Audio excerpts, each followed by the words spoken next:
WCNC Charlotte. This is Flashpoint. Thanks for joining us here on Flashpoint. I'm Ben Thompson. The North Carolina Senate race still more than a year away. On the Democratic side, former Chief Justice of the North Carolina Supreme Court, Sherry Beasley, State Senator Jeff Jackson, and former State Senator Erica Smith, the big names to watch on that side. On the Republican side, you've got Congressman Ted Budd, former North Carolina Governor Pat McCrory, and former Congressman Mark Walker. This morning, we continue our series of interviews with the candidates. Joining us today, former Congressman and current U.S. Senate candidate Mark Walker. Thanks for coming on. We appreciate it. Ben, glad to be here with you. Thank you. I don't have to tell you, this is a crowded field. Why are you running?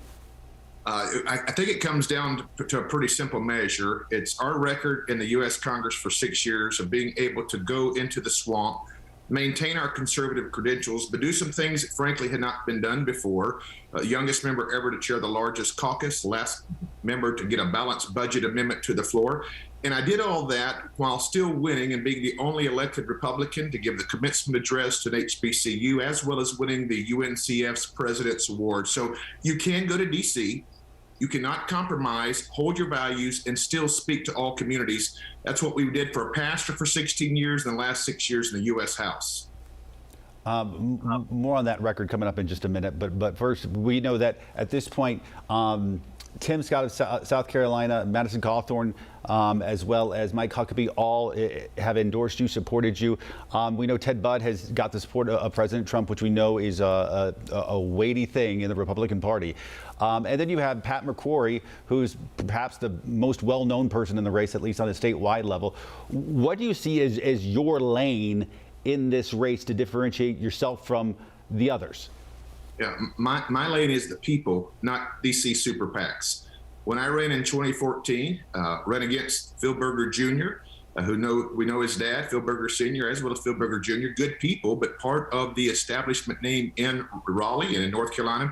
That didn't deter us, but more importantly, Ben, we made a promise in 2014 that we would win the Republican nomination without taking a single dollar from any DC super PAC. That's exactly what we've done. And for people like McCrory, who are connected with the establishment, my friend Ted Budd, who has a DC super PAC bragging and boasting about $10 million set aside for him, I have to worry that the viewer today, that if somebody is coming out with that kind of super PAC money, who is your allegiance to? Who really owns the process to your vote? If you're looking for somebody that's just a man of the people, who's gotten there, who's never been connected with these guys, I think that this is going to be our path through, and we're already seeing some of the tangible results from it. You tout yourself as both a champion of conservative values and also a bridge builder. That is threading a needle that can be tough sometimes in politics. How do you see that you can appeal to, say, Democrats and liberals who live here in Charlotte and potentially could vote for you? Well, I don't know that we have a game plan to appeal necessarily to Democrats and liberals.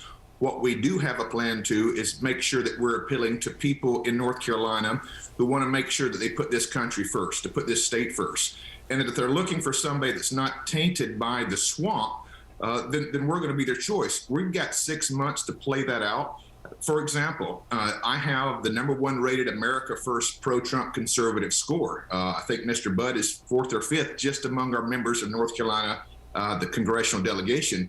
Yet at the same time, there are HBCU campuses that I can walk on, sit down with the president because some of our work to build those bridges. It's not necessarily sometimes as far as the ideology, sometimes it's the approach. I don't run or shy away from my conservative background, my conservative principles, and being a champion for those conservative things. But I think if we truly love our neighbor as ourselves, to throw a little scriptural reference in there, I think it changes our approach one more of compassion than condescension.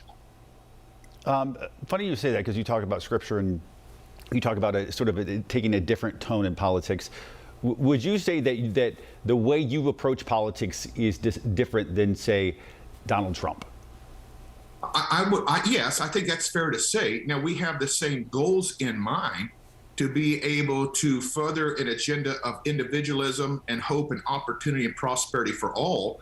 But I believe my approach is a little bit different. First of all, I'm called as a believer to have a little bit of different approach, but it doesn't mean that you don't fight. It doesn't mean that you don't engage the battle. But the goal is to fight, but also to fight and to win. And I think the strategy in building those relationships, look, they're not going to be perfect every time, nor are you going to sway everybody. But if that person can see your heart, whether they're conservative or even somebody in a moderate or independent, I think that's what gives us a distinct advantage over someone who only plays in one dimension. Nothing against my friend, but Mr. Bud, when you launch your commercial with AR-15s and monster trucks, that's to one dimension. Nothing wrong with either one of those.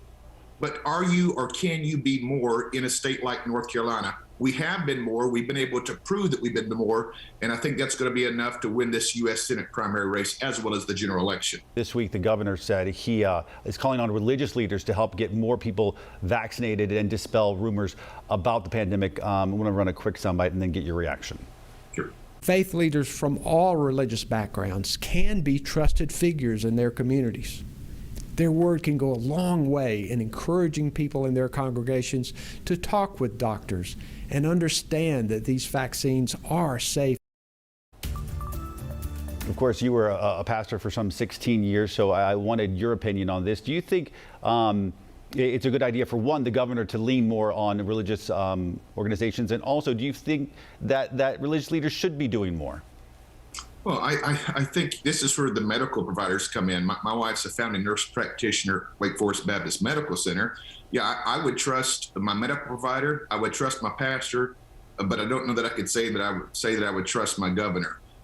So his influence in this bears no bearing for me, I should say. Would I talk to the pastor? Absolutely. But we've got to be careful being influenced by people who are in this for political gain. So I'll talk to my healthcare provider, I'll talk to my pastor, but I'll take a pass on Governor Cooper. Overall, how would you rate the current administration in the White House?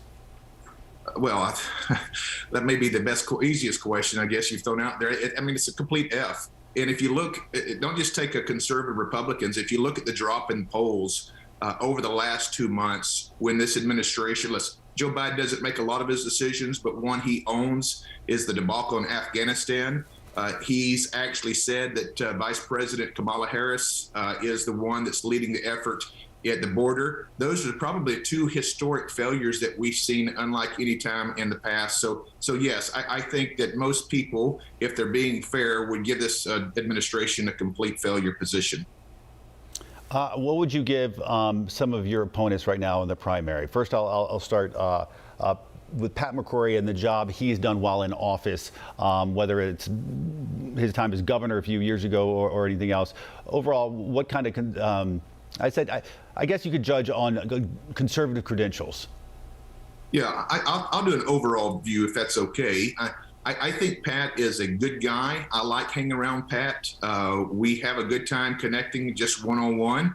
But I think for the voter in North Carolina, they're going to have to make a decision. When Pat is on his fourth time running statewide and he's only won once, that should be concerning. Regardless of him being in the establishment lane, I think that is as large a factor as anything else.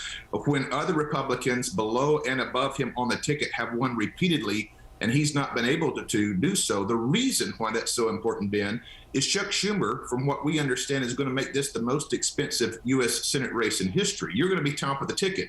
And if you have continued to fail to win statewide, I don't know if that's the best candidate.